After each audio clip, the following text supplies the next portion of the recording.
You ask Tiger to solve. This deals with linear equations with one unknown. The final result is x equals 2. Let's solve it step by step. Group all constants on the right side of the equation. Subtract 3 from both sides. Simplify the arithmetic.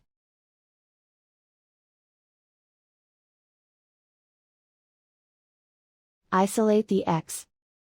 Divide both sides by 2. Simplify the fraction. Find the greatest common factor of the numerator and denominator.